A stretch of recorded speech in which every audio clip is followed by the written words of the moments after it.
Ang pagpapala ng inyong ama ay sumainyong lahat. Akong si Yahweh, ang Diyos na inyong sinasampalatayan, ay narito sa inyong harapan at nakatungkay sa bawat isa sa inyo. Kayo'y mapalad, sapagkat ang aking salita ay patuloy na inyong dinirinig, at ito ay inyong isinasabuhay.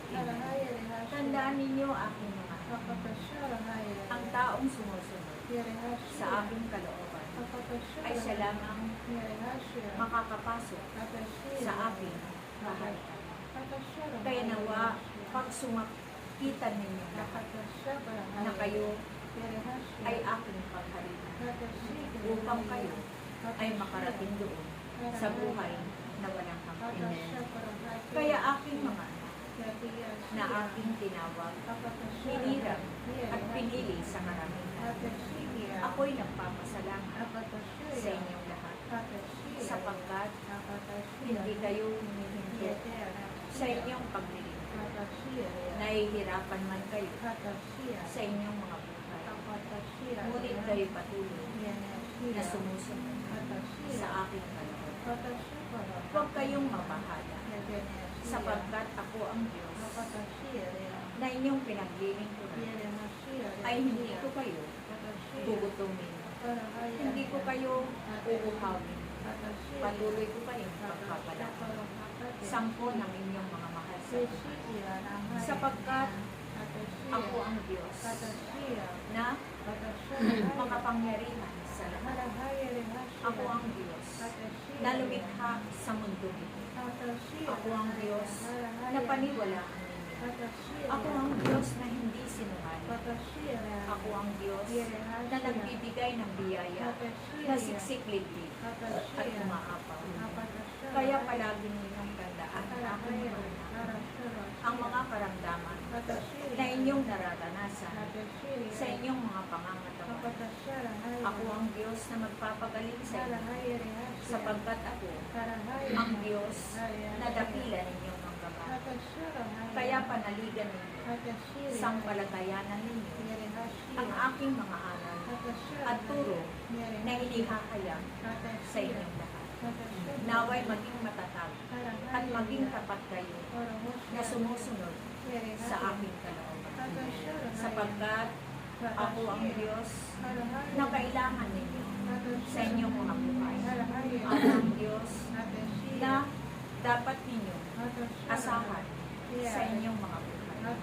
Palagi ninyong tandaan na sa aking piling ay may kapayapaan. Sa aking piling ay may kagalakan. Sa aking piling ay kayo ay pagpapalain. Kaya tandaan ninyo, aking mga anak, ang tunay na inyong paglilingkod ay gagantihan ko kayo. Gagantimpalaan ko kayo na siksik-liglig at umaapaw sa inyong mga buhay. Kung kayo man ay may mga pagsubok na kayo'y nabibigatan, patuloy kayong manalig at magtiwala sa akin, sapagkat ako ang Diyos na kailangan ninyo. Ang taong tumatawag palagi sa aking pangalan ay hindi mabibigo. Hindi ko kayo pahihindian, sapagkat ako, kayo ay aking mga anak. Kaya tandaan ninyo, sa araw ng inyong pagtitipon, ako'y naroon, nakasubaybay sa inyong lahat. Sa araw na iyon, kayo'y manalangin. Puno kayo ng panalangin. Puno kayo ng pag-ibig. Puno kayo ng kababaan ng loob. Puno kayo ng kagalakan. At patuloy kayong magkaisa upang mapagtagumpayan ninyo ang gawain ng inyong Ama. Kaya sa araw na iyon, kayo'y magtipon-tipon, magkaisa kayo, sapagkat ako'y naroon, nakatunghay sa inyong lahat. Ang lahat ng gagawin ninyo ay nakikita ko. Kaya tandaan ninyo, aking mga anak, sa araw ng inyong pagtitipon. Ako'y magpapadala ng mga tupa na patuloy na sila'y magbabalik sa aking kalooban. Sapagkat ang nais ko sa lahat ng aking mga nilikha ay aking makasama sa aking kaharian. Kaya sa pamamagitan ng pagkaisa ninyong lahat, marami kayong maipapadala na mga kaluluwa sa aking kaharian.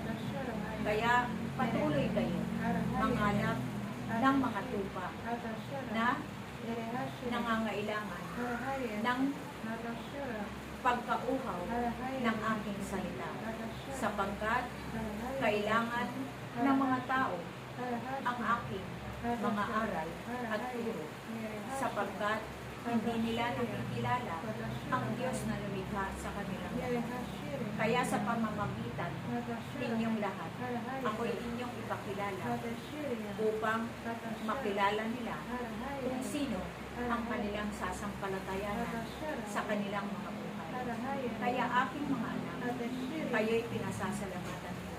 Iniibig ko kayong lahat. Pinatatawad ko kayong lahat. Kayo'y mahalaga sa akin, sapagkat kayo'y pinili ko sa karamihan. Kaya maglingkod kayo ng tapat hanggang wakas ng inyong mga buhay. At tunay na kayong lahat ay aking pagpapala. Sumainyo ang kapayapaan. Patuloy kayo, magkaisa, mag-ibigan. Sapagkat ako ang Diyos ng pag-ibig. Ako si Yahweh, ang siya lamang ninyo, paglilingkuran.